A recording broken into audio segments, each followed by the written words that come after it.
Assalamualaikum warahmatullahi wabarakatuh.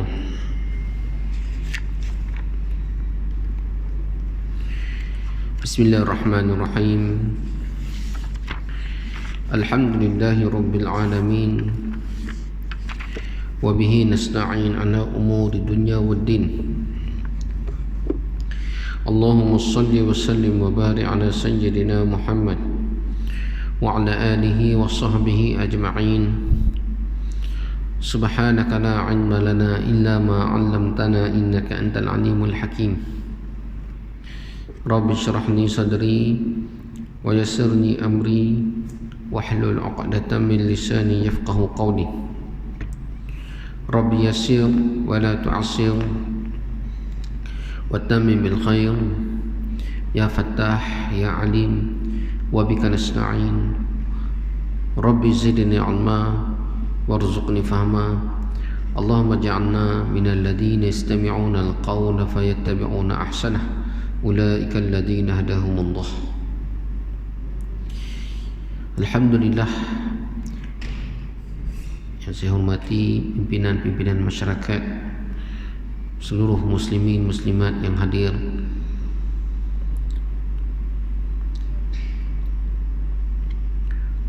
dan semua yang mendengar secara online. Masya Allah. Jadi Alhamdulillah, pada hari ini kita akan sambung lagi kuliah kita Kitab Midrajul Fawatih, muka surat 458, hadis yang ke-179, yang bertajuk Fadilat untuk mereka iaitu umat Nabi SAW yang terkemudian. Kelebihan untuk umat Nabi SAW yang datang kemudian. Kita banyak dengar kelebihan para sahabat Nabi,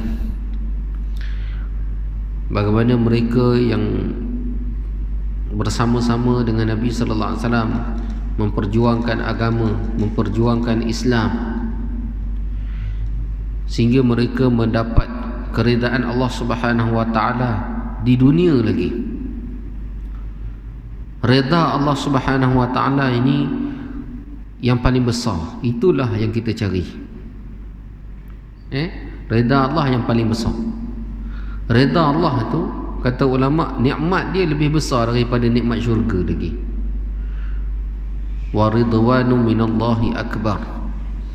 Dan reda daripada Allah SWT tu sesuatu yang paling besar. Reda Allah. Maksud hidup kita di dunia ni, kita nak mencari reda Allah. Apa yang Allah SWT suka. Kita nak tahu dalam setiap ahwal, keadaan, apa sahaja yang kita lakukan adalah bertepatan dengan keinginan dan kehendak Allah Subhanahu wa taala, supaya kita mendapat reda Allah Subhanahu wa taala. Di dalam syurga Allah Subhanahu wa taala, apabila ahli syurga telah seluruhnya telah masuk syurga dan telah merasai kenikmatan syurga, walakum fiha ma tashtahi anfusukum walakum fiha ma tad'un nuzulan min ghafurir rahim. Untuk kamu apa yang terlintas oleh nafsu kamu, dan untuk kamu apa yang kamu pinta, semua dapat. Lintas dapat. Itulah tempat yang sebenarnya untuk manusia. Dunia ni tak cukup untuk manusia, tuan-tuan. Memang tak cukup.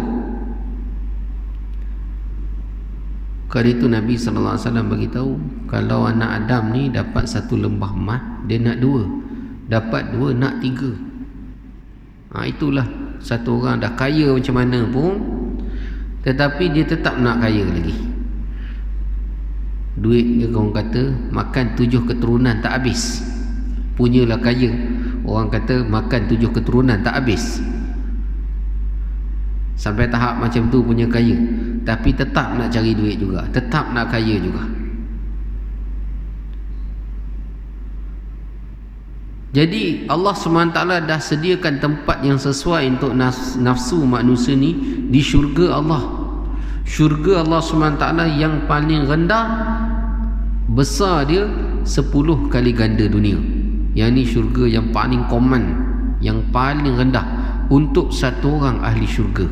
Dia menjadi raja di syurga dia sendiri, besar dia 10 kali ganda dunia.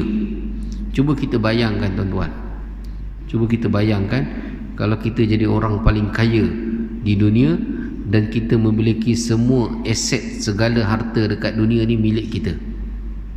Di syurga Allah 10 kali ganda, 10 kali ganda. Itu paling rendah, yang paling common. Yang orang kata iman besar biji sawi, paling rendah, yang paling last sekali masuk syurga Allah Ta'ala. Itu Allah Ta'ala bagi, baru nafsu manusia puas, tuan-tuan. Dunia bukan tempat kita puaskan nafsu kita, kerana angan-angan dan keinginan manusia tak pernah tercapai di dunia ni. Tak pernah tercapai. Tidak pernah puas dan kenyang terhadap apa yang dapat di dunia ni.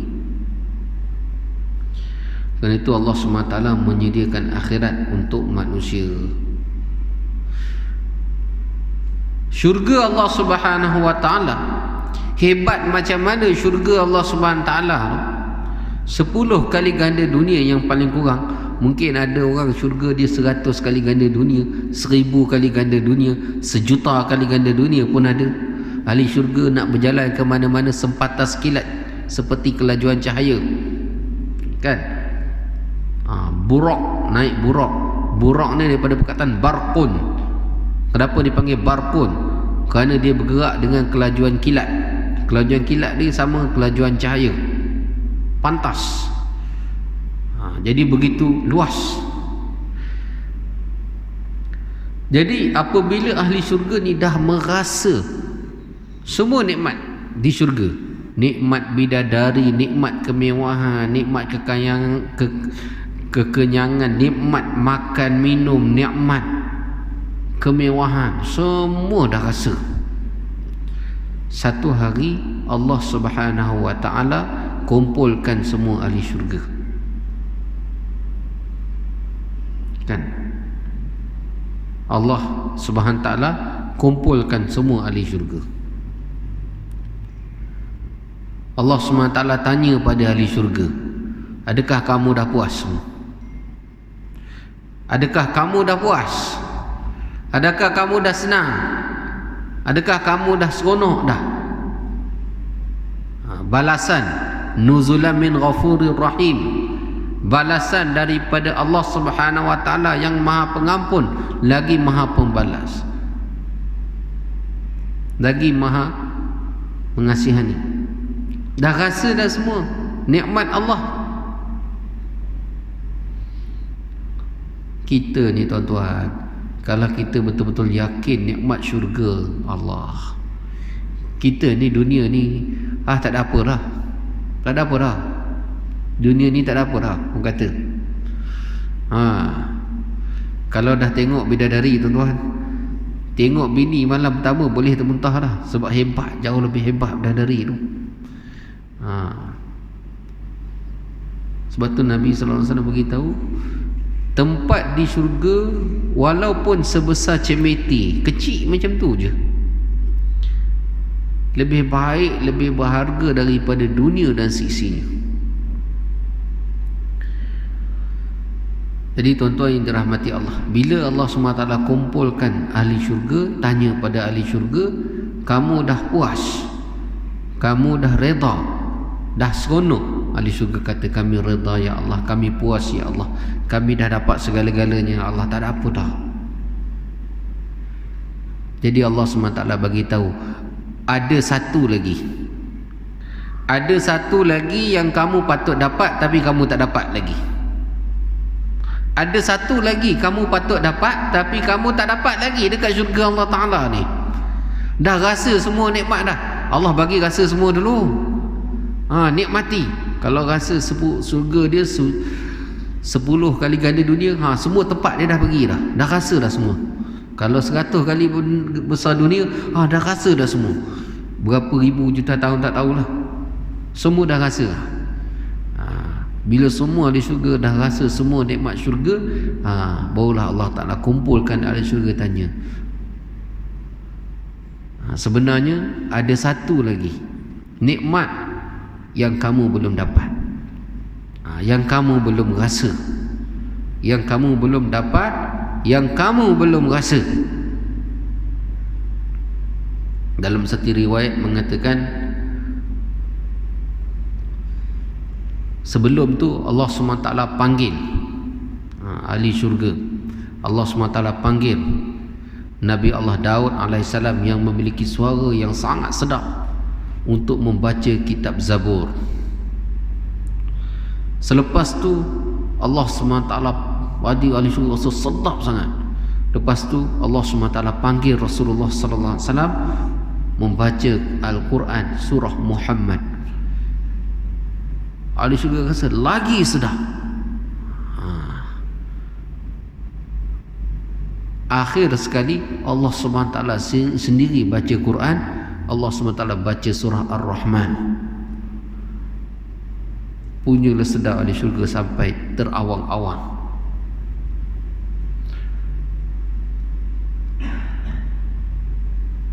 Dan Allah SWT tanya kepada ahli syurga, tuan-tuan, dah rasa dah semua nikmat? Semua dah rasa dah.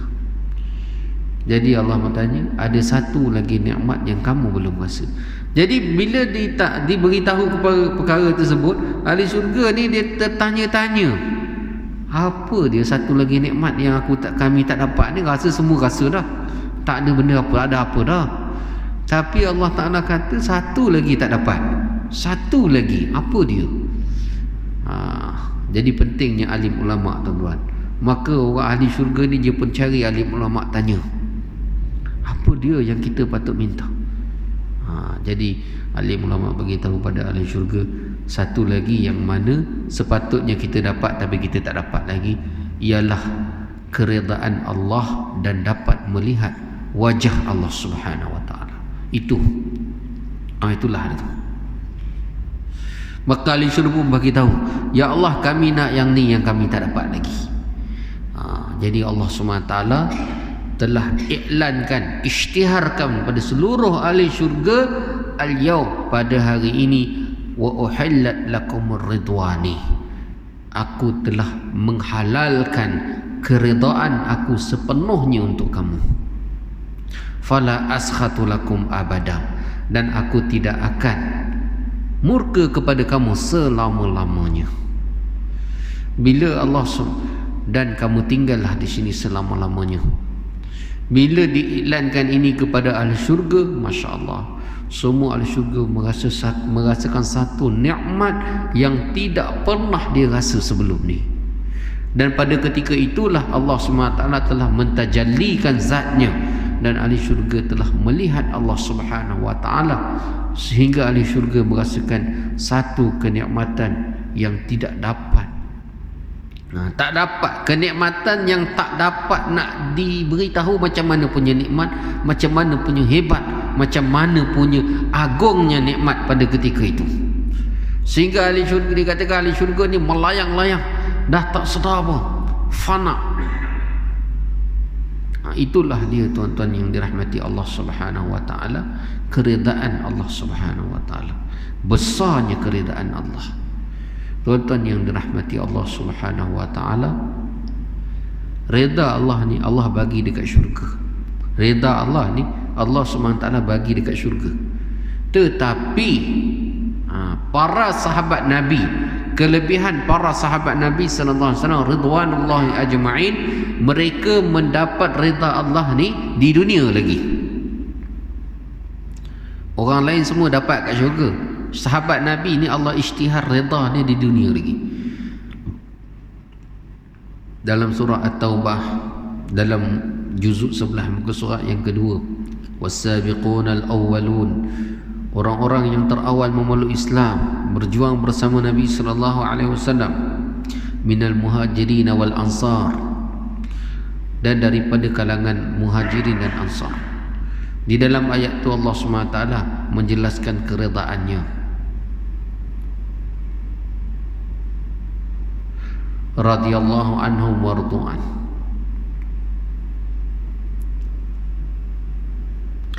Jadi Allah, sebab itulah bila kita sebut nama sahabat, kita membaca radhiyallahu anhum, radhiyallahu. Makna Allah redha dengan mereka. Dunia lagi Allah dah redha dah. Besarnya pangkat radhiyallahu dia dapat pada diri sahabat Nabi. Sebab itu kelebihan sahabat Rasulullah sallallahu alaihi wasallam ini cukup jelas. Tapi walaupun hebat sahabat Nabi, kelebihannya cukup jelas dan cukup banyak kelebihan sahabat Nabi, tapi jangan ingat umat akhir zaman tak ada kelebihan. Umat akhir zaman juga ada kelebihannya jika sekiranya umat akhir zaman juga berusaha, berjuang, melakukan seperti mana yang dilakukan oleh Rasulullah sallallahu alaihi wasallam, seperti mana yang dilakukan oleh para sahabat radhiyallahu anhum.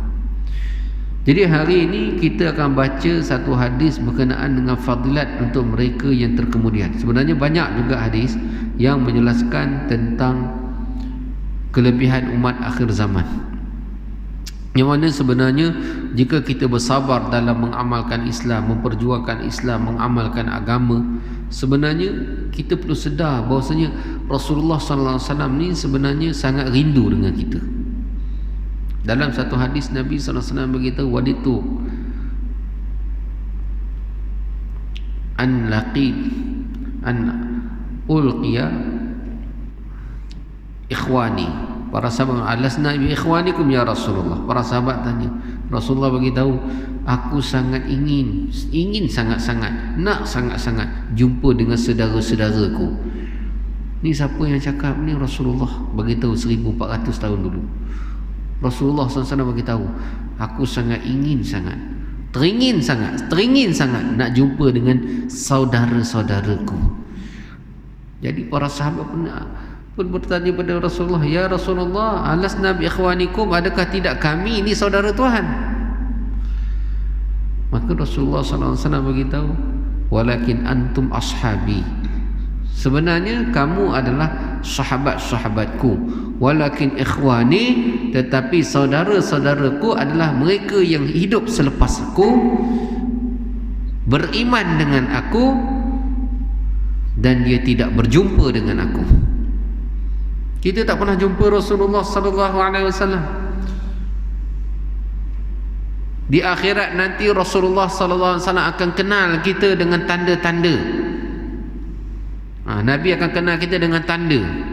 Tanda apa? Allah Subhanahu wa taala akan mencahayakan, yang mana tanda pada kita ni ada dua jenis tanda yang tidak ada pada tanda umat-umat yang terdahulu. Umat terdahulu ada tanda, tapi tanda dia cara lain. Umat Rasulullah sallallahu alaihi wasallam ni Nabi akan kenal dengan tanda ni. Pada setiap umat Rasulullah, Allah SWT akan beri dua tanda. Yang pertama, air barsahan anggota wuduk tu, Allah SWT akan menzahirkan nur dan cahaya pada air basahan anggota wuduk. Daripada situlah Nabi SAW akan kenal umatnya. Jadi kalau umat Nabi tak semayang, makna dia tak semayang, tak ambil wuduk lah. Nabi tak kenal dia. Nabi akan kata, ni bukan umat aku. Siapa yang berwuduk, yang ambil, yang bersolat, berwuduk, maka Nabi kenal, ni umatku. Yang kedua, tandanya cahaya. Allah SWT akan menjadikan satu cahaya berada di hadapan setiap umat Nabi SAW. Dua tanda ni Rasulullah akan kenal kita di akhirat nanti. Sebab itulah Rasulullah beritahu, aku sangat nak berjumpa dengan umatku. Nabi rindu nak jumpa dengan kita. Jadi kalau kita tidak mahu perjuangkan apa yang diperjuangkan oleh Rasulullah sallallahu alaihi wasallam, kan, bagaimanakah sedihnya Rasulullah sallallahu alaihi wasallam. Jadi ini kita akan baca hadis berkenaan dengan fadilat untuk umat akhir zaman. Wa an Abi Hurairah radhiyallahu anhu qala Rasulullah sallallahu alaihi wasallam, innakum fi zamanin man taraka minkum ushra ma umira bih halaka, thumma ya'ti zamanun man amila minhum bi ushri ma umira bih naja. Rawahu Tirmizi. Hadis riwayat Imam Tirmizi, diriwayatkan daripada sahabat Abu Hurairah radhiyallahu anhu. Sayyidina Abu Hurairah radhiyallahu anhu meriwayatkan bahawasanya Rasulullah sallallahu alaihi wasallam telah bersabda, sesungguhnya kamu semua, iaitu para sahabat Nabi, berada pada zaman yang jika seseorang itu meninggalkan 1/10 daripada apa yang diperintahkan, maka sudah cukup dia akan menjadi binasa. Kemudian akan datang satu zaman yang jika seseorang itu pula mengamalkan, melakukan 1/10 daripada apa yang dia diperintahkan, maka dia akan berjaya.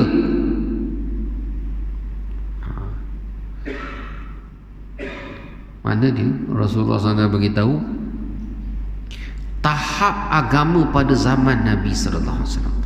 Tahap agama ni bersama Rasulullah sallallahu alaihi wasallam. Sampai Rasulullah SAW beritahu sahabat Nabi ni, kalau mereka ni lalai, leka, tidak mahu berjuang untuk agama, 1/10 saja, 90% tak bersungguh-sungguh. Dia kena standard zaman sahabat ni, dia mesti atas pada 90%. Macam tu. Sebab apa? Zaman tu zaman nubuwah, zaman kenabian, zaman yang mana mereka melihat Rasulullah sallallahu alaihi wasallam, zaman yang mana para sahabat Nabi melihat bagaimana wahyu itu diturunkan kepada Nabi sallallahu alaihi wasallam, melihat bagaimana keadaan Nabi diturunkan wahyu, melihat mukjizat-mukjizat yang mana begitu ajaib ada pada Nabi sallallahu alaihi wasallam. Bukan sahaja Nabi sallallahu alaihi wasallam yang Allah SWT beri mukjizat, bahkan Allah beri juga karamah kepada para sahabat Nabi disebabkan keyakinan mereka terhadap Allah Subhanahu wa taala. Bukan Nabi je dapat, sahabat pun dapat hebatnya. Satu orang sahabat yang bernama Abu Ala Al-Hadrami, banyak kisah sahabat ni. Ini salah satu kisah sahabat ni, Abu Ala Al-Hadrami. Kita bacalah kisah sahabat, ambil iktibar bagaimana Allah boleh beri kepada mereka ni. Abu Ala Al-Hadrami, tuan-tuan, dia pernah berjuang ke Bahrain, bawa satu jemaah jihad ke Bahrain, yang mana pada ketika itu di Bahrain ni dikuasai oleh satu orang gubernur daripada pemerintah Kisra di Parsi. Dia pergi ke satu pulau, yang mana satu pulau itu dia punya jarak dia punya jauh dia, kalau naik kapal biasa pada zaman tersebut makan masa 1 hari 1 malam. Tu punya dia jauh, tuan-tuan, nak lintah lautan. Dan kisah ni diriwayatkan oleh Sayyidina Abu Hurairah, Sayyidina Anas, yang mana mereka pada ketika itu berada di dalam jemaah Abu Ala Al-Hadrami, satu orang sahabat yang dilantik pada ketika itu. Jadi tuan-tuan, bila sampai di tepi laut, sahabat beritahu, kami nak pergi berjihad di sana ya Allah. Dia telah berhenti, telah solat 2 rakaat, minta dengan Allah. Lepas solat 2 rakaat, minta dengan Allah, dia telah baca dalam solat dia. Lepas solat dia telah menyebut Ismul Azam, nama Allah SWT yang sangat agung, untuk menarik bantuan Allah Subhanahu wa taala. Jadi Abu Ala Hadrami, dia telah arahkan semua standby atas kuda dan unta masing-masing, kita akan terus bergerak.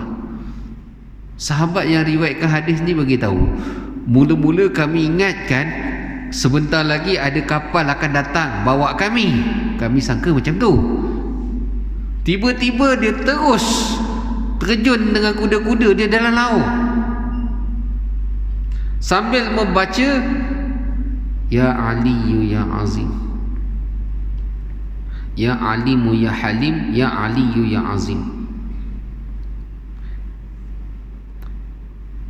Ya Alimu Ya Halim, Ya Aliyu Ya Azim, Ya Alimu Ya Halim, Ya Aliyu Ya Azim. Tak berhenti berzikir. Jadi sahabat rasa, ingatkan laut ini tak dalam, terus jalan gerak, tak berhenti. Kata sahabat Nabi, air tu tak kena pelana kuda pun. Kedalaman air pada ketika tiba-tiba jadi dalam macam tak sampai lutut kuda pun. Terus jalan macam berjalan di atas pasir-pasir yang lembut. Terus bergerak, terus bergerak, terus bergerak. Gubernur Parsi dah tengok daripada jauh, sahabat mata. Dia kata, wallahi, demi Allah kami akan kalah. Dia kata, demi Allah kami akan kalah. Awal-awal lagi dah surrender. Dalam tempoh 1 hari sahaja selesai. Pergi berjihad, terus Allah beri kemenangan, kumpul harta ghanimah, balik.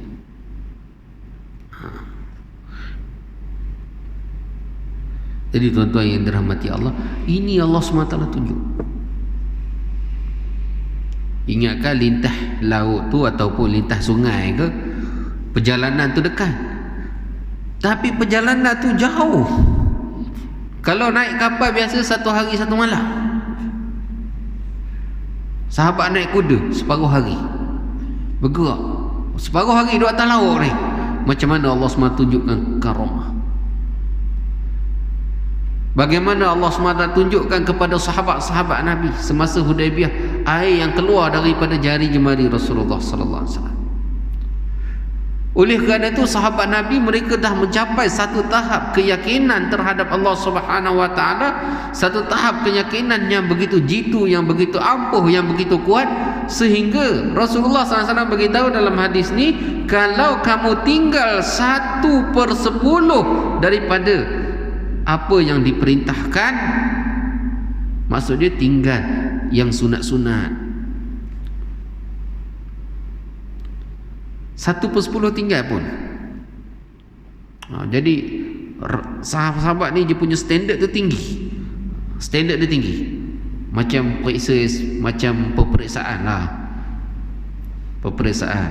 Kalau peperiksaan ni di negara kita lah, di Malaysia kan, nak dapat cemerlang tu A+1 tu contohnya kan, dia akan tengok semua pelajar dalam satu negara. Sebab dia orang tak tahu soalan susah ke soalan senang, tak tahu. Kadang susah kadang senang.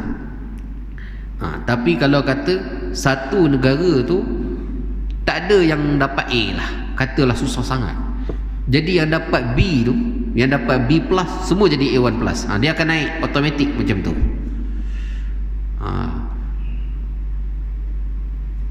Yang tak lulus tu atau sikit lagi nak lulus, semua jadi lulus. Dia akan jadi macam tu. Tapi kalau peperiksaan tu satu negara semua dapat A. Jadi yang betul-betul full markah baru dikira A. Yang kurang markah sikit, dia kira dapat B lah, walaupun dia A juga. Dia tengok pada standard keseluruhan. Jadi di segi standard keseluruhan ni, sahabat Nabi sallallahu alaihi wasallam, keyakinan mereka yang begitu jitu, standard mereka tinggi. Mereka nak berjaya, standard dia mesti 90% ke atas, 90% ke atas.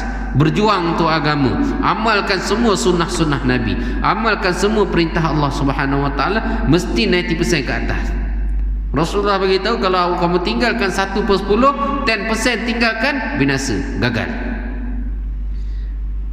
Dan disebabkan standard agama zaman kita ni begitu lemah, selemah-lemahnya tuan-tuan, lemah dan selemah-lemahnya, sampai Rasulullah sallallahu alaihi wasallam beritahu akan datang satu zaman jika dapat amalkan 1/10 saja, maka dia dah berjaya dah, telah berjaya.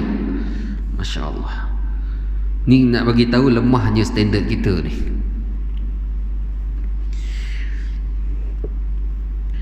Kamu semua berada pada satu zaman yang terbaik. Kenapa satu zaman yang terbaik para sahabat Nabi? Kerana kamu melihat Al-Quran itu diturunkan, kamu melihat wahyu itu disampaikan, Nabi SAW berada bersama kamu. Oleh itu tuntutan ke atas kamu standard sangat tinggi, sehingga jika kamu tinggalkan 10%, 10% daripada keseluruhan amalan agama yang Nabi bawa, seluruh sunnah-sunnah Nabi. Jadi yang kata 100% 10% ni bukan maksud yang fardu, bukan. Dia maksud semua sunnah-sunnah Nabi, semua benda-benda yang sunat-sunat semua termasuk. Sebab dalam agama ni kita ada yang fardu, ada yang sunat. Yang fardu tu tak banyak, yang banyaknya sunnah-sunnah apa semua. Sunat-sunat pengorbanan untuk agama, kan, macam-macam sunnah. Bahkan kata ulama, daripada kita bangun tidur sampai kita tidur balik, berapa banyak sunnah-sunnah Nabi. Kalau kata doa-doa masnun tu tak kurang 300 doa ada pun. Macam-macam semua ada belaka. Semua ada belaka. Sunnah dalam setiap masa, keadaan, tempat, semua ada. Ada perintah Allah. Kesemua berada pada keadaan yang begitu tinggi. Sampai Rasulullah beritahu, kamu tinggal 10% kamu gagal lah. Tuntutan agama sangat tinggi. Tinggal 10% daripada amalan agama, maksudnya termasuk yang fardu dan termasuk yang sunnah, kamu binasa. Jadi 1/10 boleh dikira daripada sudut kuantiti dan kualiti. Jika dilihat dari sudut kuantiti, jika satu hari 5 waktu, 2 hari 10 waktu, maka 1/10 untuk 2 hari 1 waktu. Maksud ini salah, secara jelas salah. Jadi jangan faham maksud 100% tinggalkan 10% tu daripada sudut kefarduan, bukan. Dia termasuk semua sunnah. Sebab tu saya bagi tahu tadi, yang fardu tu dalam agama ni tak banyak. Solat 5 waktu, puasa di bulan Ramadan, bayar zakat, itu yang fardu. Tapi maksud di sini ialah semua agama yang Nabi sallallahu alaihi wasallam bawa kepada umat, keseluruhan agama. Maksud dia, kalau kita faham yang fardu, na'udzubillah, fahaman tu salah. Kalau kita faham yang fardu je, na'udzubillah, fahaman kita tu salah. Sebagai contoh, makna dia kalau 1/10, kalau satu hari solat 5 waktu, kalau 2 hari solat 10 waktu, makna dia dalam 2 hari 1 solat tinggal. Baru gagal. Na'udzubillah, bukan macam tu. Ataupun umat akhir zaman 2 hari ada 10 waktu solat. Jadi 1 solat dia semayang dah berjaya dah. Sedap macam tu. 1 hari tak semayang, 1 hari semayang. Yang semayang pula 1 waktu dia 1 hari. Dah berjaya dah. Dia ni kata berjaya amal 1/10. Bukan macam tu maksud dia. Yang fardu tetap kena buat. Maksud dia di sini ialah semua sunnah-sunnah Nabi. Semua sahabat Nabi berjuang untuk agama, berjuang untuk Islam. Makna dia kita ni yang fardu tetap kena buat. Yang sunat-sunat, yang sunnah-sunnah ni, kan. Sebab tu sahabat Nabi, Masya Allah, mereka ni tiap-tiap hari 1/3 malam bangun. Ada yang separuh malam. Sayyidina Osman khatam 1 hari 1 Quran. 1 hari 10 juzuk, 30 juzuk boleh baca. Itu standard sahabat Nabi. Yang sunnah-sunnah ni, zaman kita tuan-tuan dapat buat 1/10 dah kira soleh dah. Sebab itulah kita pegang 1/10 ni, jangan tinggal daripada kesemua sunnah Nabi sallallahu alaihi wasallam. Kata ulama, tuntutan untuk kita ni 1 tahun paling kurang kalau baca Quran tu 2 kali khatam. Sahabat Nabi bukan setahun 2 kali khatam. Ada sahabat 3 hari sekali khatam.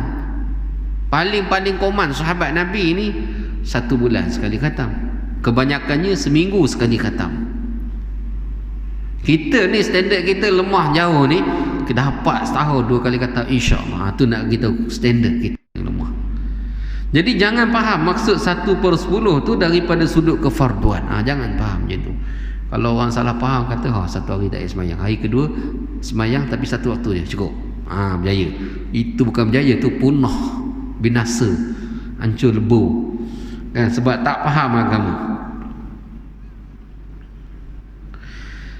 Jadi kata ulama, hadis ni boleh dilihat daripada sudut kuantiti dengan membahagikan satu perintah tu kepada 2 bahagian, iaitu fardu dan sunat. Amalan fardu dan sunat nisbahnya 10% sahaja amalan fardu, 90% adalah amalan sunnah dalam seluruh kehidupan kita. Makna dia umat akhir zaman ni buat yang fardu, yang 10% fardu tu dah dikira berjaya dah. Lemahnya kita sampai tahap macam tu, rendahnya standard kita ni sampai tahap macam tu. Sahabat Nabi pula fardu confirm kena buat, yang sunnah tu 80% ke atas je kena buat pula. Standard dia tinggi, masya-Allah. Jika hari ini umat hari ini menunaikan 1/10 amalan yang diperintahkan, iaitu amalan fardu sahaja pun, masya-Allah, dah berjaya dah boleh kira berjaya dah tu, insya-Allah syurga dah tu. Pada zaman sahabat mereka perlu menunaikan semua amalan fardu, sunat kena buat juga. Kalau nak tinggal sunat pun dia tak boleh kurang daripada 1/10. Sebab apa? Standard mereka adalah sangat tinggi. Masya-Allah, standard mereka sangat tinggi. Masya-Allah. Jadi insya-Allah tuan-tuan yang dirahmati Allah Subhanahu wa taala, apa yang kita dengar pada hari ini, semoga Allah SWT menambahkan semangat pada kita.